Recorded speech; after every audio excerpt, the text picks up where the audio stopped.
Selamat petang saudara, Klik Indonesia Petang hadir kembali menjumpai Anda. Hari ini Senin 9 Juni 2025, kali ini bersama saya Fahmi Andrian. Sejumlah informasi teraktual telah kami siapkan untuk Anda. Berikut dua laporan utama di Klik Indonesia Petang hari ini.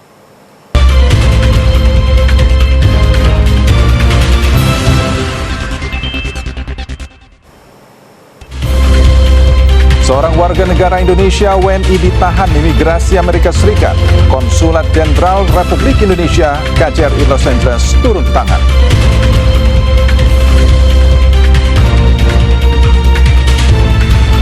Menteri Energi dan Sumber Daya Mineral menyatakan aktivitas pertambangan nikel di Raja Ampat, Papua Barat Daya dihentikan sementara.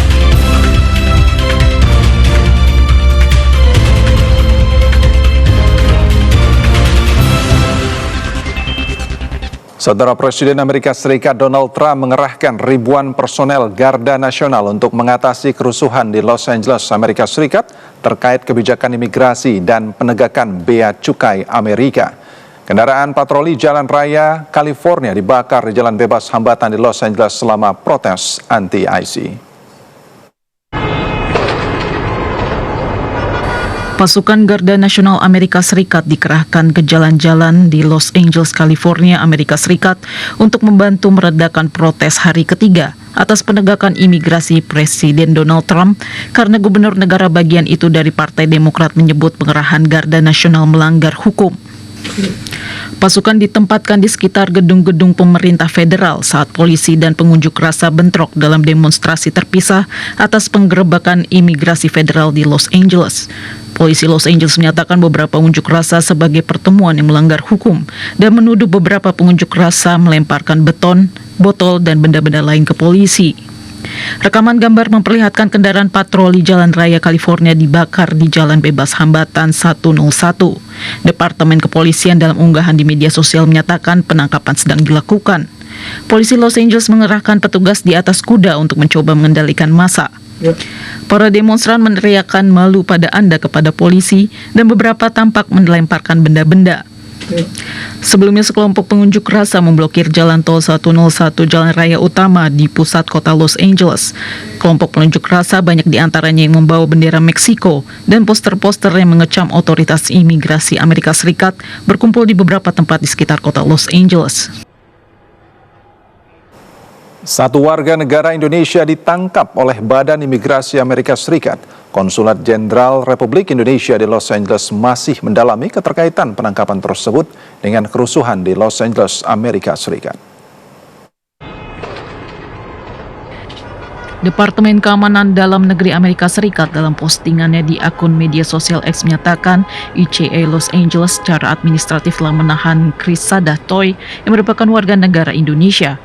Toy memiliki catatan kriminal yang mencakup hukuman atas narkotika, mengemudi dalam pengaruh alkohol, dan masuk ke Amerika Serikat secara ilegal.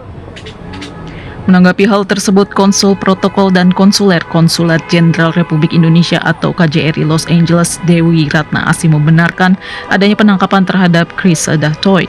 Meski demikian, pihaknya masih terus mencari dan mendalami informasi adanya WNI yang ditangkap Departemen Keamanan Dalam Negeri Amerika Serikat tersebut.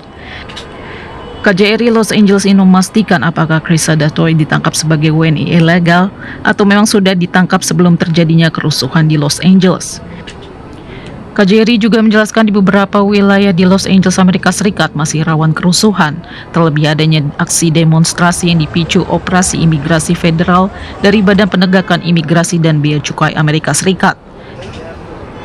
KJRI LA mengimbau WNI di wilayah Los Angeles untuk tetap tenang dan waspada terkait aktivitas ICE. Para WNI juga diimbau selalu membawa identitas resmi seperti paspor dan Real ID dan menghubungi hotline +1 213 590 8095 jika memerlukan bantuan. Konsulat Jenderal Republik Indonesia di Los Angeles mengimbau warga negara Indonesia untuk menghindari daerah rawan terjadi bentrokan atau demonstrasi di Los Angeles, Amerika Serikat. Para WNI di Los Angeles juga diimbau untuk tetap tenang dan waspada. Konsulat Jenderal Republik Indonesia di Los Angeles mengeluarkan imbauan kepada WNI untuk menanggapi situasi yang terjadi di Los Angeles, Amerika Serikat. KJRI LA mengimbau WNI untuk berhati-hati dan menghindari daerah-daerah yang berpotensi terjadi bentrokan atau aksi demonstrasi terkait isu anti-ICE atau anti penegakan imigrasi dan bea cukai Amerika Serikat. KJRI mengimbau WNI di wilayah kerja untuk tetap tenang dan waspada terkait aktivitas ICE dan selalu membawa identitas resmi. Selain itu, pihak KJRI meminta WNI untuk menyiapkan langkah-langkah untuk mengurangi risiko. Di antaranya memperhatikan berita lokal dan mengikuti perkembangan berita mengenai protes atau bentrokan di Los Angeles. Menghindari kerumunan jika ada indikasi akan terjadi aksi demonstrasi untuk mengurangi risiko terjebak dalam situasi berbahaya. Mewaspadai daerah rawan, utamanya pada area sekitar pusat kota atau lokasi yang sering menjadi tempat demonstrasi terkait kebijakan imigrasi, serta mengikuti instruksi pihak berwenang dan tetap taati aturan yang berlaku. Situasi di Los Angeles, Amerika Serikat memanas setelah pasukan keamanan bentrok dengan pengunjuk rasa di luar pusat penahanan di Los Angeles pada Minggu 8 Juni waktu setempat. Presiden Amerika Serikat Donald Trump mengerahkan pasukan Garda Nasional menyebar ke seluruh kota setelah 2 hari protes yang tidak terkendali atas penggerebekan oleh agen imigrasi. Saudara Menteri Energi dan Sumber Daya Mineral Bahlil Lahadalia menyatakan aktivitas pertambangan nikel di Raja Ampat, Papua Barat Daya dihentikan sementara. Pemerintah masih melakukan evaluasi menyeluruh sebelum mengeluarkan keputusan final. Kementerian Energi dan Sumber Daya Mineral melakukan penghentian sementara aktivitas tambang nikel di Kabupaten Raja Ampat, Papua Barat Daya. Selain PT GAG Nikel, pemerintah juga menghentikan sementara operasi perusahaan-perusahaan tambang lainnya di kawasan serupa untuk menghindari kerusakan lanjutan. Menteri ESDM Bahlil Lahadalia menyatakan kunjungannya bersama Gubernur Papua Barat Daya, Elisa Kambu, ke Pulau GAG untuk memastikan lokasi tambang yang diduga tercemar. Dari hasil peninjauan tersebut tidak ditemukan pencemaran lingkungan. Menteri ESDM Bahlil Lahadalia juga menegaskan pemerintah akan melakukan evaluasi menyeluruh sebelum mengeluarkan keputusan final. Pemerintah akan mengambil langkah tegas berbasis hasil evaluasi lintas kementerian.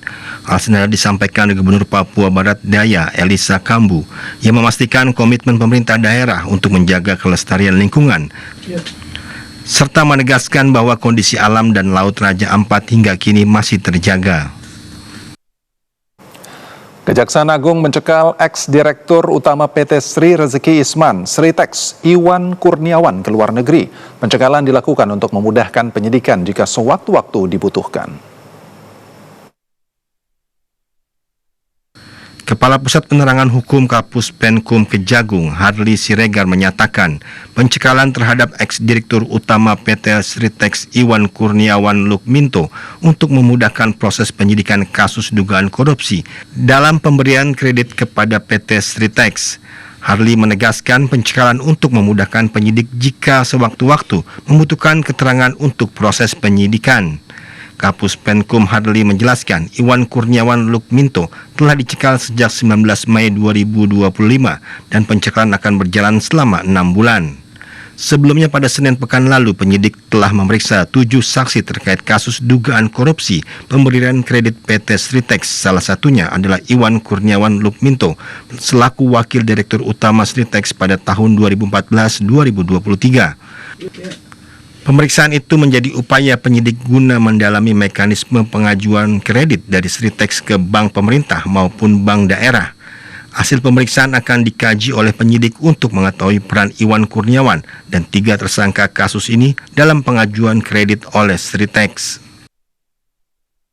Komisi Pemberantasan Korupsi KPK menyatakan masih mendalami kasus gratifikasi di Kementerian Tenaga Kerja hingga di tingkat menteri. KPK memastikan akan melakukan pemeriksaan ke pejabat paling atas di Kemenaker. Komisi Pemberantasan Korupsi KPK masih melakukan pendalaman terkait dugaan penerimaan gratifikasi terkait calon tenaga kerja asing atau TKA.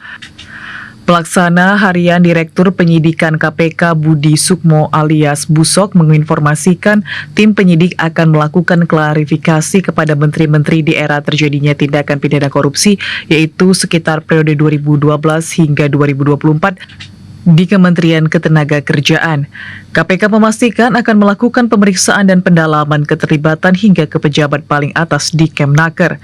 Pelaksana Harian Direktur Penyidikan KPK mengakui terjadinya tindakan pidana korupsi di Kemnaker ini bukan baru terjadi pada 2019, melainkan sudah berlangsung sejak 13 tahun lalu. Menteri Tenaga Kerja yang menjabat sejak 2012 hingga 2024 yakni Muhaimin Iskandar alias Cak Imin yang menjabat sejak 2009 hingga 2014, kemudian Hanif Dakiri sejak 2014 hingga 2019, dan Ida Fauzia sejak 2019 hingga 2024. Pada Kamis 5 Juni 2025 pekan lalu, KPK secara resmi mengumumkan identitas 8 orang tersangka dalam perkara dugaan korupsi berupa pemerasan dalam pengurusan rencana penggunaan TKA atau RPTKA di Kemnaker. 8 tersangka itu diantaranya Suhartono selaku Dirjen Pembinaan Penempatan Tenaga Kerja dan Perluasan Kesempatan Kerja atau Bina Penta dan PKK tahun 2020 hingga 2023, dan Haryanto selaku Direktur Pengendalian Penggunaan Tenaga Kerja Asing PPTKA tahun 2019-2024 yang juga Dirjen Bina Penta dan PKK tahun 2024-2025. Komisi Pemberantasan Korupsi KPK mencekal 8 tersangka kasus korupsi pengurusan rencana penggunaan tenaga kerja asing atau RPTKA di Kementerian Ketenagakerjaan untuk ke luar negeri. Larangan bepergian ke luar negeri terhadap 8 tersangka itu dilakukan karena kasus ini masih dalam proses penyidikan. Komisi Pemberantasan Korupsi KPK mencekal 8 tersangka kasus dugaan korupsi pengurusan rencana penggunaan tenaga kerja asing atau RPTKA di Kementerian Ketenagakerjaan untuk ke luar negeri. Juru bicara KPK Budi Prasetyo menginformasikan hari ini bahwa pelarangan itu tertuang pada Surat Keputusan Nomor 883 Tahun 2025 yang diterbitkan Lembaga Anti Rasuah. Surat keputusan tersebut terbit pada 4 Juni 2025. Juru bicara KPK menjelaskan, larangan berpergian ke luar negeri terhadap 8 tersangka itu dilakukan karena kasus ini masih dalam proses penyidikan. 8 tersangka itu berinisial SH, HYT, WP, DA, GTW, PCW, CMS, dan ALF. Para tersangka diduga menerima hasil pemerasan terhadap agen tenaga kerja asing. Pelaksana Harian Direktur Penyidikan KPK Budi Sukmo Wibowo mengungkapkan praktik ini terjadi secara berjenjang dari posisi staf hingga pimpinan di Kemnaker. KPK juga mengindikasikan bahwa kasus pemerasan ini terdapat praktik gratifikasi. KPK masih memperdalam dugaan gratifikasi di kasus dugaan korupsi pengurusan RPTKA di Kementerian Ketenagakerjaan. PLH Direktur Penyidikan KPK mengatakan praktik ini diduga terjadi sejak 2012. KPK akan memanggil 2 mantan Menteri Ketenagakerjaan untuk mengonfirmasi dugaan gratifikasi tersebut. Kedua mantan menteri itu yakni Hanif Dakiri periode 2014-2019 dan Ida Fauzia periode 2019-2024. Pemanggilan ini dilakukan untuk meminta keterangan terkait dugaan pemerasan pengurusan RPTKA di Kementerian Ketenagakerjaan. Saudara, kita akan ikuti sejumlah informasi mengenai ibadah haji di Tanah Suci dalam segmen Haji 2025 berikut ini. Saudara, jemaah haji kloter pertama diperkirakan akan tiba di Bengkulu pada tanggal 14 Juni 2025. Jemaah haji kloter 1 yang akan tiba di Bengkulu sebanyak 423 orang. Labbaik Allahumma labbaik, labbaik la syarika laka labbaik. Innal hamda wan ni'mata laka wal mulk la syarika lak. Panitia penyelenggara ibadah haji PPIH Provinsi Bengkulu sedang menyiapkan kepulangan jemaah haji. Rapat koordinasi digelar di Aula Asrama Haji Bengkulu, dipimpin Asisten 1 Setda Provinsi Bengkulu, Khairil Anwar, bersama Kepala Kantor Wilayah Kementerian Agama Bengkulu yang diwakili Kabid Penyelenggara Haji dan Umroh Intihan. Dalam rapat tersebut, Khairil menyampaikan kloter pertama jemaah haji Bengkulu yang tergabung dalam kloter 2 embarkasi Padang dijadwalkan tiba di Bandara Internasional Minangkabau pada Jumat 13 Juni 2025 pukul 18.20 waktu Indonesia Barat. Jemaah haji kloter 1 yang akan tiba di Bengkulu sebanyak 423 orang Total keseluruhan jemaah haji asal Provinsi Bengkulu tahun ini berjumlah 1.636 orang dari 10 kabupaten dan kota. Setelah mendarat di Padang, jemaah akan melanjutkan perjalanan ke Bengkulu dan diperkirakan tiba di Bandara Fatmawati Soekarno Bengkulu pada Sabtu dini hari 14 Juni 2025 pukul 00.20 waktu Indonesia Barat. Sebelumnya petugas haji daerah PHD Umum Bengkulu, Ferry Ernest Parera, melaporkan seluruh jemaah telah selesai melaksanakan ibadah rukun haji. Insya Allah seluruh jemaah Provinsi Bengkulu diberikan kesehatan dan kekuatan. Tim Liputan TVRI Bengkulu melaporkan. Perjalanan ibadah haji merupakan momen suci yang membutuhkan dukungan pelayanan yang baik dan manusiawi. Bagi sebagian besar jamaah, pelayanan yang nyaman dapat menjadi penunjang dalam menunaikan rangkaian ibadah dengan khusyuk. Fase puncak haji memasuki tahap akhir. Sebagian besar jemaah sudah menyelesaikan masa mabitnya di Mina. Meski ada kekurangan, sebagian besar jemaah haji mengaku puas dengan pelayanan selama di Mina. Jemaah haji asal Jakarta, Nenden, mengakui pelayanan yang diterimanya saat berada di Mina cukup memuaskan. Nenden mengungkapkan meski masih ada kekurangan dalam beberapa hal seperti fasilitas kamar mandi yang terbatas dan antrian yang cukup panjang pada saat-saat tertentu, namun hal tersebut masih dalam batas yang dapat ditoleransi. Ia menambahkan, fasilitas tenda untuk jemaah cukup nyaman, dengan pendingin ruangan yang berfungsi dengan baik, makanan yang disediakan juga dinilai cukup layak dan beragam, memenuhi kebutuhan gizi jemaah haji selama di Mina. Apa-apa, overall bagus. Tendanya gimana? Secara manusiawi kita kan ada kekurangannya. Tendanya gimana tendanya? Tendanya oke, dingin, semuanya oke, bisa tidur. Oke. Alhamdulillah. Iya, walaupun sejam 2 jam, namanya juga ibadah. Betul. Oke, sip. Untuk Bapak Menteri tingkatkan ya, oke. Pak Najarudin, please deh. Oke. Haji yang mabrur, oh. Amin. Indonesia maju terus. Amin. Ya. Makasih Bu Ende. Jadi sama.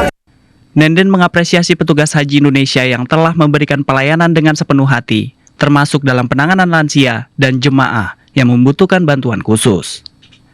Para jemaah berharap pelayanan haji Indonesia ke depannya dapat terus ditingkatkan agar semakin banyak jemaah yang merasakan kenyamanan dan khusyuk dalam menunaikan ibadah haji. Saudara, bus selawat akan kembali beroperasi pada Selasa 10 Juni 2025. Kehadiran layanan antar jemput jamaah tersebut akan mempermudah jamaah haji dalam melaksanakan tawaf ifadah. Dirjen Penyelenggaraan Haji dan Umroh Kementerian Agama Hilman Latif mengungkapkan bus selawat akan kembali beroperasi pada 14 Zulhijjah atau Selasa 10 Juni 2025. Kehadiran bus selawat akan mempermudah jamaah melaksanakan tawaf ifadah karena sebelumnya jamaah diimbau untuk tidak terlalu memaksakan diri langsung melaksanakan tawaf ifadah selepas puncak haji Ar-Musna. Bus selawat disediakan untuk melayani para jamaah haji Indonesia yang menginap di hotel yang tersebar di Sisyah, Raudah, Jarwal, dan Misfalah. Satu unit bus dapat melayani sekitar 400 hingga 450 jamaah. Panitia Penyelenggara Ibadah Haji atau PPIH telah menyiapkan 95 halte terdekat dari Hotel Jamaah Indonesia. Pokoknya stay in the hotel. Jadi pulihkan dulu tenaganya sih. Jangan diporsir terlalu tergesa-gesa. Jadi memang disarankan oleh otoritas Saudi pun kita mengharapkan jamaah dapat melakukan proses pemulihan energinya. Sehingga nanti kalaupun melakukan kegiatan sunnah yang lain, misalnya ada yang masih berkesempatan melakukan umroh, umpama ya, itu betul-betul dalam kondisi fit. Ya. Operasional bus selawat sempat dihentikan sejak 1 Juni lalu oleh otoritas Arab Saudi. Penghentian sementara ini dilakukan karena seluruh armada bus difokuskan untuk layanan puncak haji di Arafah, Musdalifah, dan Mina. Jamaah haji diharapkan lebih tenang dan nyaman untuk menjalankan ibadah di Masjidil Haram seiring kembali beroperasinya bus salawat. Dari Mekah Al-Mukarramah, Yosef Nufriansyah, TVRI melaporkan. Sebanyak 25.000 jamaah haji Indonesia yang menjalani nafar sani dipindahkan dari tenda-tenda Mina ke pemondokan dan hotel di Makkah hari ini. Pemindahan jamaah dilakukan secara bertahap sesuai jadwal dan dibagi menjadi 3 gelombang. Senin 9 Juni 2025 bertepatan dengan 13 Zulhijjah 1446 Hijriah menjadi hari akhir tasyrik dalam rangkaian ibadah haji. Sebanyak 25.000 jemaah Indonesia yang memilih opsi nafar tsani dijadwalkan kembali ke Mekah mulai pukul 7 waktu Arab Saudi atau 11 waktu Indonesia Barat. Nafar tsani adalah pilihan untuk tetap di Mina hingga 13 Zulhijjah setelah melakukan lempar jumroh pada 11 dan 12 Zulhijjah. Dirjen Penyelenggara Haji dan Umroh Kemenak, Hilman Latif menyatakan pemindahan jemaah dilakukan secara bertahap dalam 3 gelombang. Saat ini kondisi Mina sudah terlihat lengang, banyak tenda sudah kosong dan jalan menuju Jamarat terlihat sepi. Petugas haji juga menyiapkan tim penyisir untuk memastikan tidak ada jemaah yang tertinggal. Pukul 7 pagi mereka juga sudah siap untuk kembali ke hotelnya masing-masing dengan mekanisme yang berjalan atau berlaku, yaitu akan dijemput di maktabnya masing-masing. Untuk jamaah dengan jumlah kecil akan kami kumpulkan dan bisa kami bawa ke Makkah dengan kendaraan yang kita khususkan untuk mereka.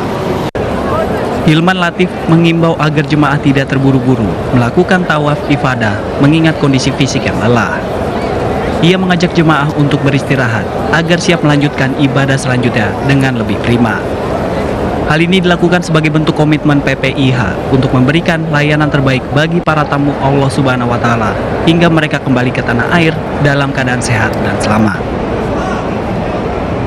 لبيك اللهم لبيك لبيك لا شريك لك لبيك إن الحمد والنعمة لك والملك لا شريك لك. Saudara, sejumlah informasi penting lainnya akan kami hadirkan usai jeda berikut ini. Tetaplah bersama kami akan segera kembali.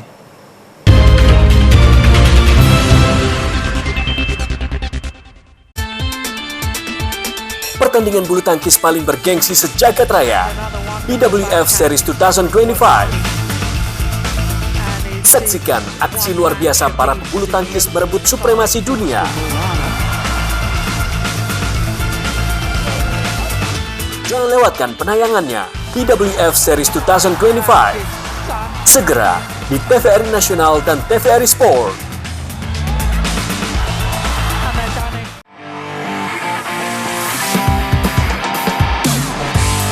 Anda pecinta olahraga? Perbaharui informasi Anda seputar dunia olahraga dengan menyaksikan Monitor Olahraga. Saksikan Monitor Olahraga setiap hari pukul 00 waktu Indonesia Barat di TVRI Nasional dan TVRI Sport.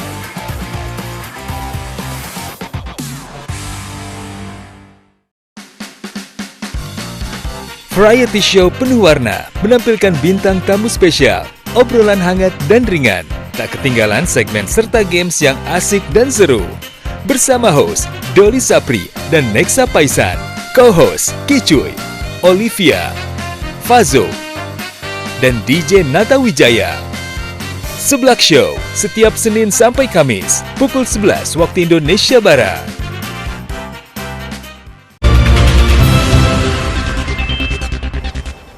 Terima kasih saudara, Anda masih terus bersama kami di Klik Indonesia Petang.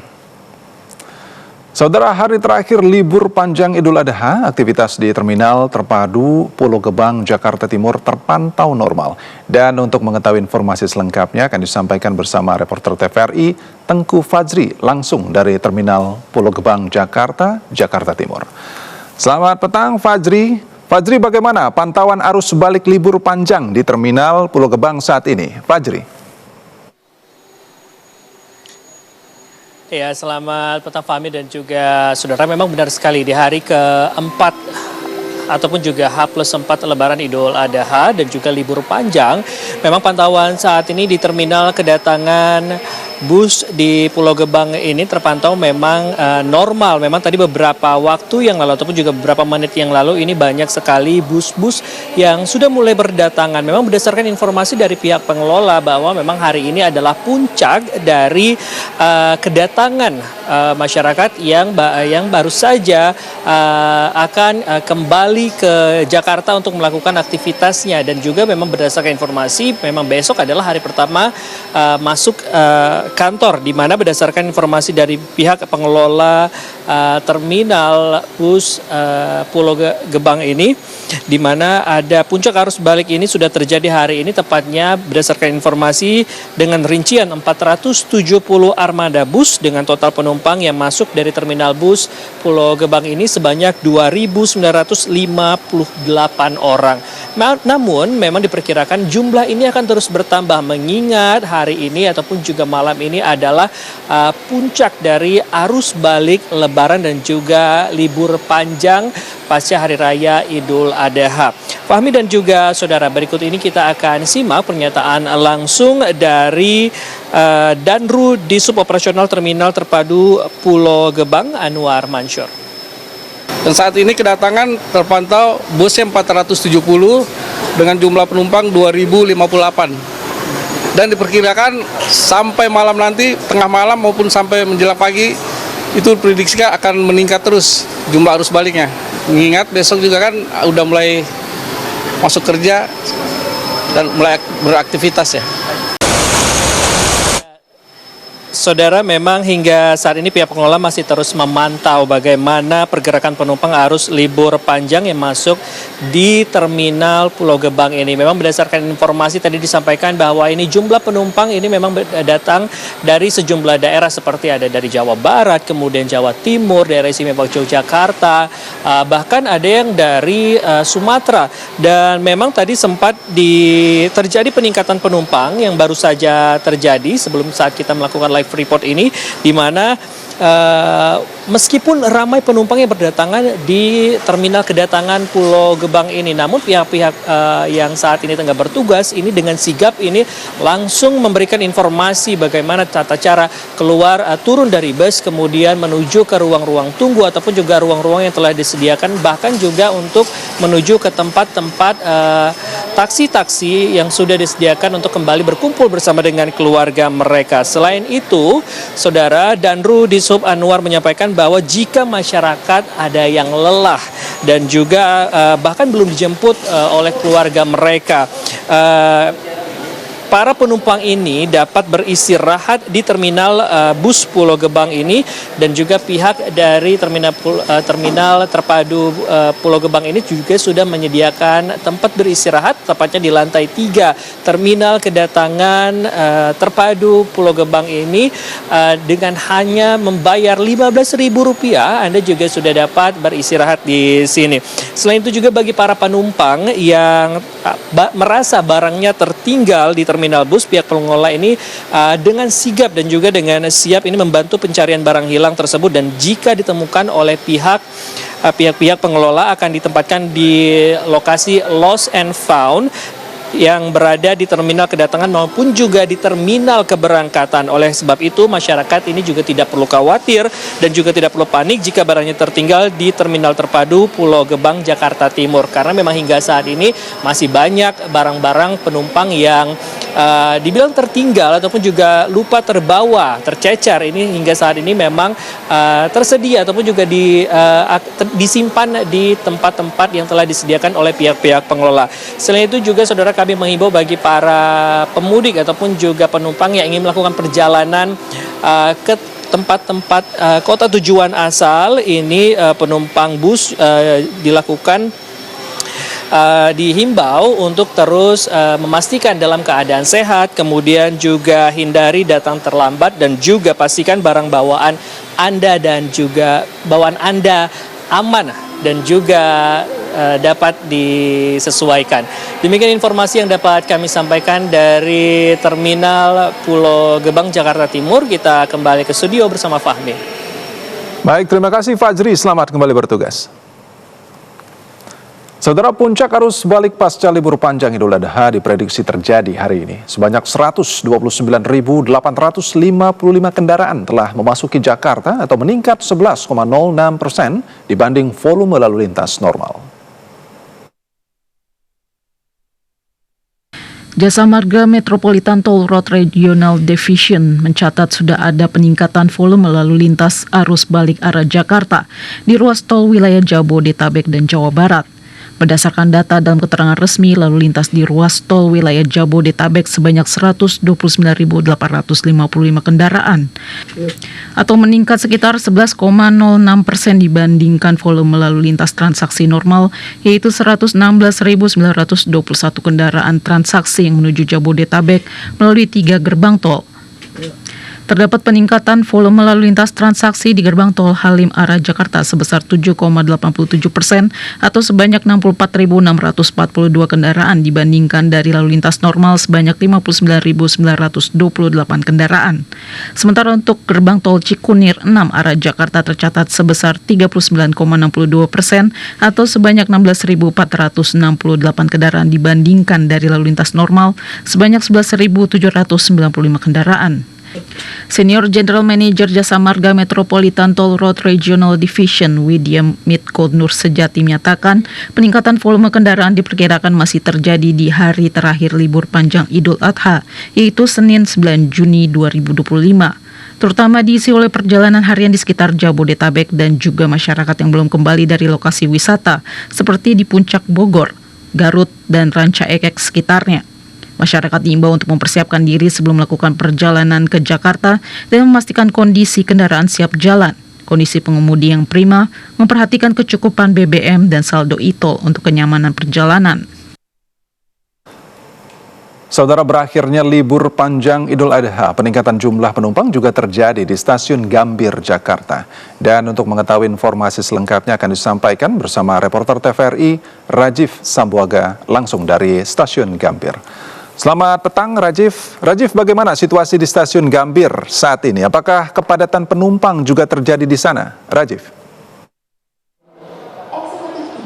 Baik, terima kasih Semi dan juga saudara. Situasi puncak arus balik di stasiun Gambir Jakarta Pusat pada hari ini memang telah terjadi sejak pagi hari tadi hingga petang hari ini, di mana kedatangan dari jumlah penumpang di stasiun Gambir Jakarta Pusat pada hari ini ada sebanyak 14.800 penumpang yang tiba di stasiun Gambir Jakarta Pusat.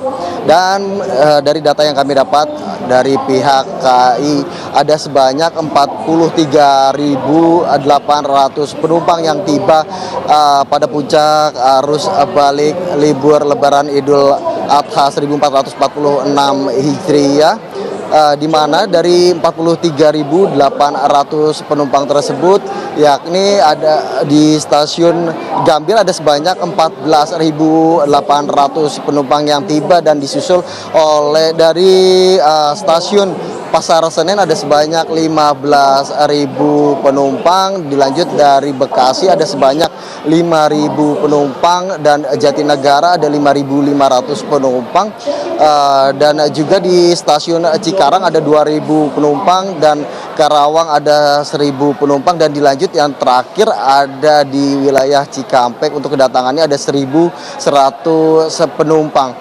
Semi dan juga saudara, meskipun arus balik atau puncak arus balik terjadi pada hari ini, namun esok hari, tepatnya pada Selasa 10 Juni 2025 ada sebanyak 28 atau 38.000 penumpang yang akan tiba di stasiun di kawasan Daop 1 yang meliputi stasiun Gambir, Pasar Senen, Jatinegara, Bekasi, Cikarang, Karawang hingga Cikampek.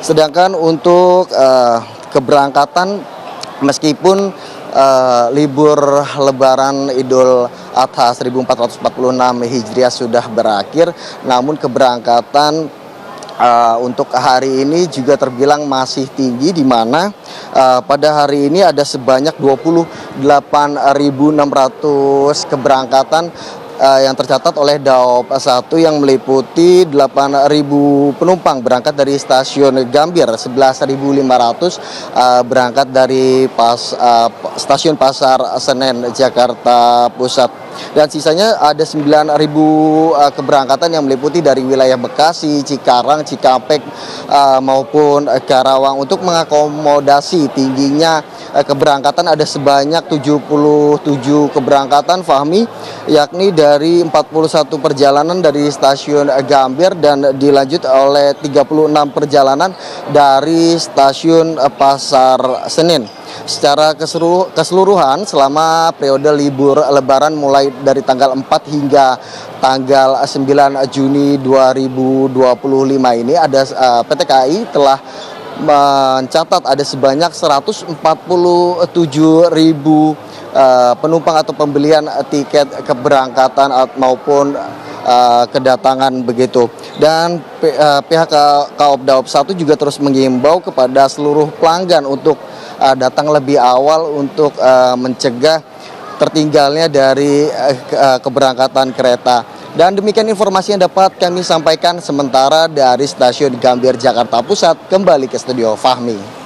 Baik, terima kasih Rajif. Selamat kembali bertugas. Saudara Gubernur Jakarta Pramono Anung menyebut sekitar 3.200 orang terdampak kebakaran besar yang melanda pemukiman padat penduduk di wilayah Kapuk Muara Penjaringan Jakarta Utara. 1.900 orang diantaranya telah mengungsi di lokasi pengungsian.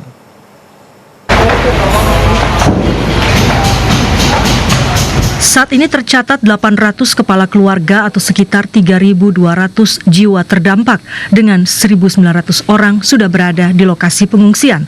Hal itu disampaikan Gubernur Jakarta Pramono Anung saat meninjau langsung ke lokasi pengungsian korban kebakaran di Kapuk Muara Penjaringan Jakarta. Pramono memastikan bahwa seluruh kebutuhan dasar para pengungsi terpenuhi dengan baik dan meminta Pemprov DKI Jakarta langsung bergerak cepat melalui kolaborasi lintas instansi. Instansi yang dikerahkan antara lain Badan Penanggulangan Bencana Daerah, Dinas Kesehatan, Dinas Sosial, Dinas Gulkarmat, Satpol PP, Dinas Pendidikan, hingga Dinas Dukcapil. Pramono juga menjelaskan bagi keluarga korban yang dokumen kependudukannya hangus terbakar akan dibantu dan dicarikan solusinya. Pemerintah telah menyalurkan 25.000 paket makanan siap saji, air mineral, biskuit, popok anak dan dewasa, perlengkapan mandi dan pakaian, dan kebutuhan bayi, serta susu formula. Fasilitas darurat yang telah tersedia di lokasi meliputi tenda pengungsian dan logistik, toilet umum dan toren air bersih, dan posko kesehatan serta dapur umum. Kebakaran dahsyat yang terjadi pada Jumat 6 Juni 2025 dini hari di RT 17 RW 4 Kapuk Muara Penjaringan Jakarta Utara telah menghanguskan ratusan bangunan dan memaksa ribuan warga kehilangan tempat tinggal. Insiden kebakaran bermula dari salah satu bangunan semi permanen hingga merambat ke bangunan lainnya dan menghanguskan 485 bangunan. Ratusan rumah warga rusak pasca diterjang angin puting beliung yang disertai hujan deras di kawasan Tapos, Kota Depok, Jawa Barat. Forkopimda Kota Depok melakukan peninjauan langsung ke sejumlah lokasi yang terdampak cukup parah. Ratusan rumah warga rusak pasca diterjang angin puting beliung yang disertai hujan deras di kawasan Tapos, Kota Depok, Jawa Barat. Forkopimda Kota Depok melakukan peninjauan langsung ke sejumlah lokasi yang terdampak cukup parah setelah mendapat laporan dari pengurus lingkungan yang warganya terdampak terjangan angin puting beliung. Wilayah yang terdampak yaitu wilayah Kecamatan Cilondong, Kecamatan Tapos, dan Kecamatan Cimanggis. Seorang warga Lili mengatakan peristiwa terjadi akibat asbes dan tiang penyangga milik tetangganya terbang akibat terjangan angin kencang dan menimpa atap rumah Lili hingga jebol. Peristiwa ini pertama kali diketahui oleh sang anak yang melihat tetesan air hujan hingga plafon rumahnya ambruk. Awalnya angin kenceng nih ya. Kelihatan dari depan anak saya yang baru pulang kerja ya. Terus pertama lihat bocor. Pas lihat bocor juga kayak seperti biasanya nggak pernah bocor. Bocornya banyak gitu. Banyak pas saya keluar berdua anak saya yang pertama langsung ambruk. Di kamar awalnya. Lalu ke belakang ambruk lagi. Kejadian udah cepet bang. Sementara itu, Wali Kota Depok Supian Suri menyampaikan bahwa hasil dari peninjauan di sejumlah lokasi yang terdampak terjangan angin puting beliung, banyak terdapat atap rumah warga yang hancur. Ya, ini kita ada rutin, kita punya anggaran namanya belanja tidak terduga BTT, tapi harus dihitung satu rumah ada kebutuhan berapa. Cuman mekanismenya saya minta dipercepat, sehingga saya minta tolong Pak Camat terakhir tukang semuanya, minta bahan material, nanti kita bayar dari BTT cair, dari bayar, gitu ya. Kita minta tiap kelurahan atau tiap RW bentuk tim kepanitiaan PLPM, ya berapa kebutuhan. Prioritasnya jangan bocor aja dulu.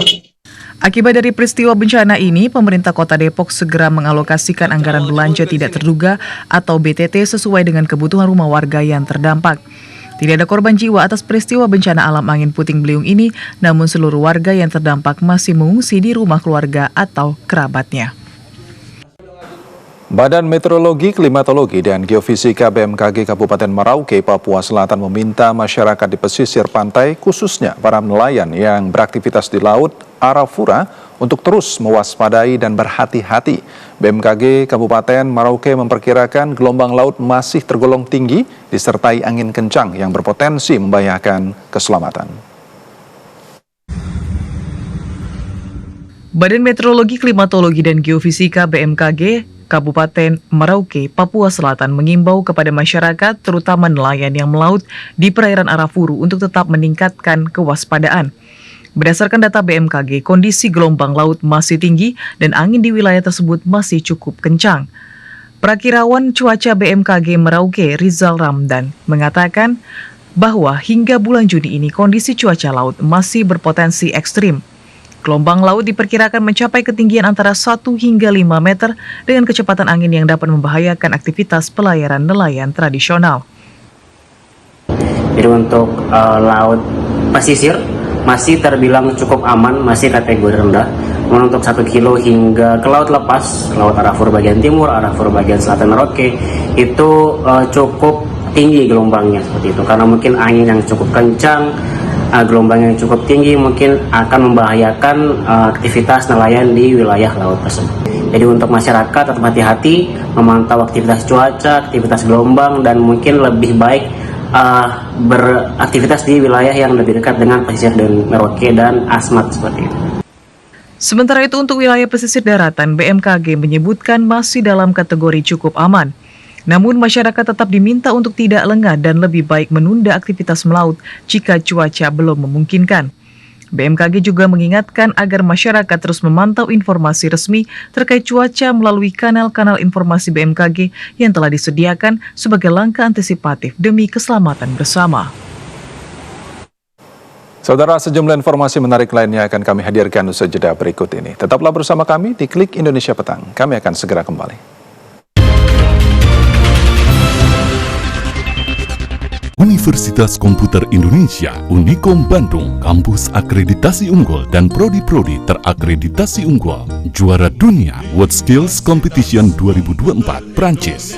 Juara 1 SU Digital and ICT Competition 2023. Juara ASEAN Microsoft 2024. Juara dunia kontes robot Amerika Serikat 2024. Dan sederet prestasi lainnya. Raih prestasi unggul di kampus unggul Unikom World Class University. Kisah keseharian Dr. Dedi dan keluarga akan kembali hadir menemani. Duit kayak banyak, pasti kita jalan-jalan terus kan ya? Sebuah perjalanan yang lebih dalam dan penuh makna tentang pandangan akan problem sosial di sekitar kita. Apaan sih, lepasin? Saksikan Jendela Rumah Kita Reborn Season 2 setiap Kamis pukul 20 waktu Indonesia Barat.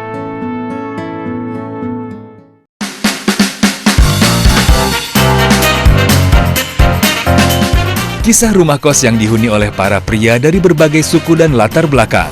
Tapi di balik kehidupan mereka ada Pak Mul, sang pemilik kos yang berusaha menyelamatkan kosan. Mampukah para penghuni menyelamatkan rumah kos yang telah menjadi keluarga untuk mereka?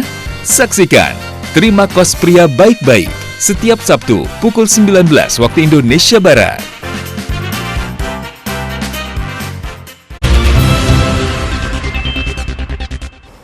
Terima kasih saudara, Anda masih terus bersama kami di Klik Indonesia Petang. Saudara putra sulung Presiden pertama Republik Indonesia, Soekarno, Guntur Soekarno Putra, menggelar pameran foto di Galeri Nasional Indonesia Jakarta dalam rangka memperingati Bulan Bung Karno. Pameran ini menampilkan lebih dari 500 foto karya Guntur Soekarno Putra. Putra sulung Presiden pertama RI, Soekarno, Guntur Soekarno Putra, menggelar pameran foto bertajuk Gelagar Foto Nusantara 2025, Potret Sejarah dan Kehidupan di Galeri Nasional Indonesia Jakarta Pusat pada 7 hingga 13 Juni 2025. Pameran ini merupakan bagian dari peringatan Bulan Bung Karno untuk mengenang dan menghormati warisan perjuangan Bung Karno. Guntur Soekarno Putra mengatakan bulan Juni menjadi ajang untuk mengenang Presiden pertama RI, Soekarno, dalam 3 momen bersejarah bagi Indonesia, yakni hari lahirnya Pancasila 1 Juni 1945, hari lahirnya Soekarno 6 Juni 1901, dan hari wafatnya Soekarno 21 Juni 1970. Lebih dari 500 foto pilihan selama Guntur Soekarno Putra berkarya sejak 1956 ditampilkan dalam pameran tersebut. Melalui pameran ini, Guntur Soekarno Putra menggalang dana untuk masyarakat yang membutuhkan dari berbagai latar belakang.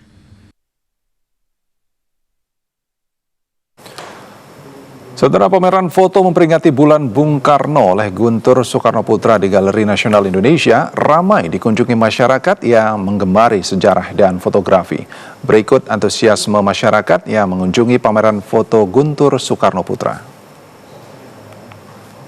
Lihat beritanya, pembukaannya, dan saya tertarik melihat foto-foto yang mana yang mengambil foto itu kan langsung Guntur ya, anaknya Bung Karno, dan ini kayak ngelihat mesin waktu, mau lihat apa sih yang ditangkap oleh anak seorang proklamator.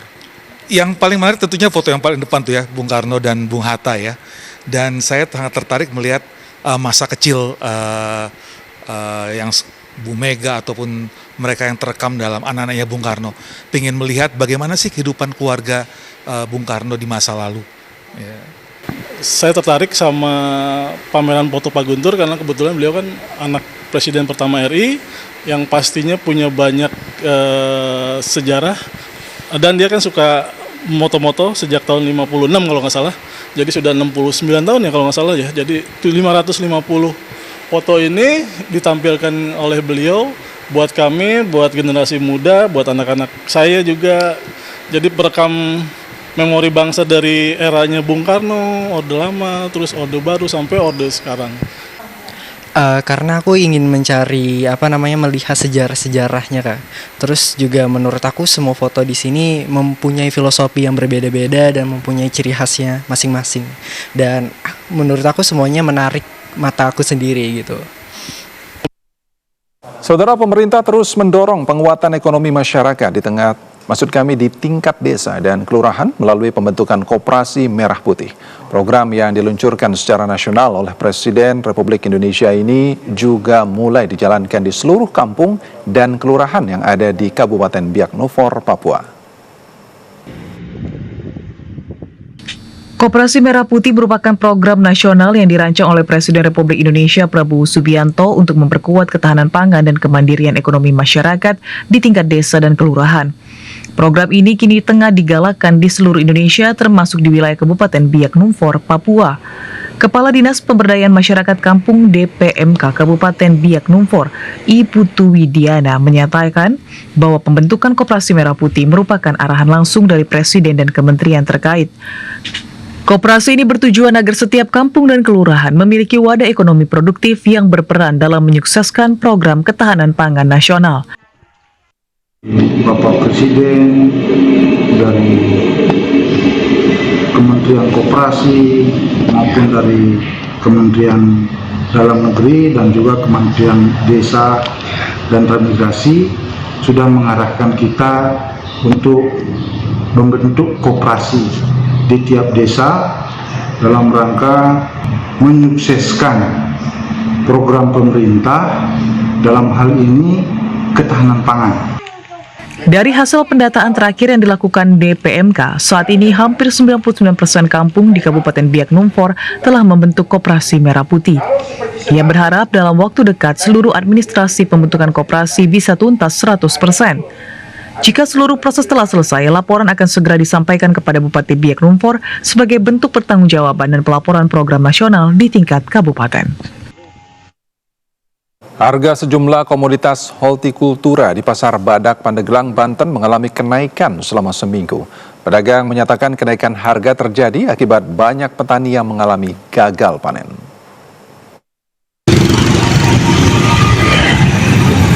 Sejumlah harga komoditas hortikultura seperti cabai, bawang merah, kentang, wortel, hingga sayur mayur lainnya mengalami kenaikan di Pasar Badak, Kabupaten Pandeglang, Banten.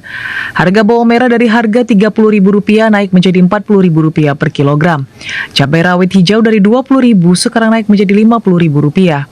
Untuk cabai oranye dari harga Rp28.000 kini naik menjadi Rp60.000 per kilogram. Cabai merah dari semula harganya Rp25.000 kini menjadi Rp75.000 per kilogram. Cabai merupakan kategori komoditas yang memiliki nilai ekonomi tinggi dan merupakan salah satu komoditas yang sering menjadi penyumbang inflasi karena fluktuasi harganya.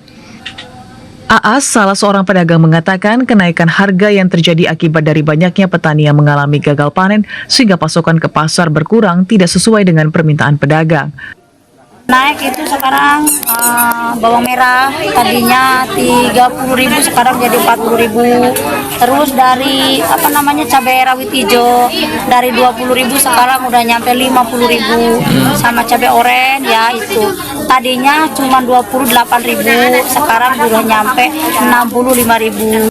Sementara itu, Amalia, seorang pembeli, mengaku merasa keberatan dengan kenaikan harga bumbu maupun sayuran yang terjadi saat ini, sehingga dirinya terpaksa mengurangi kebutuhan pemakaian saat harga mengalami kenaikan.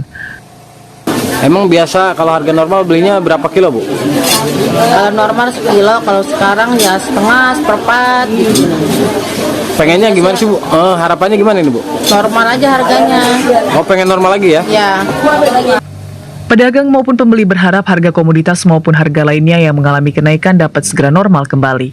Dari Pandeglang, Banten, TB Agus Jamaludin melaporkan.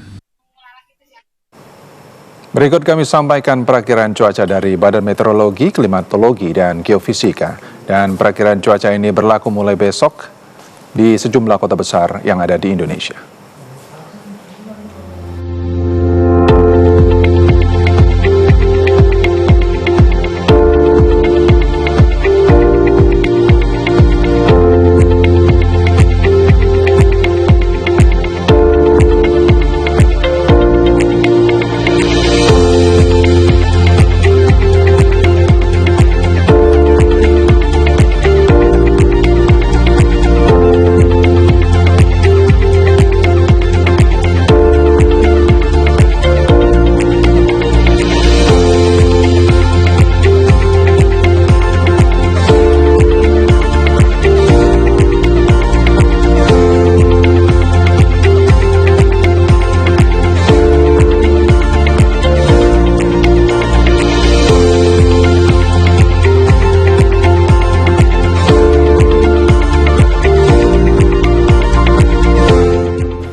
Perakiran cuaca tadi mengakhiri kebersamaan kita dalam Klik Indonesia Petang hari ini. Saya Fahmi Andrian, mewakili seluruh kerabat kerja yang bertugas, mengucapkan terima kasih atas kebersamaan Anda. Selamat malam dan sampai jumpa.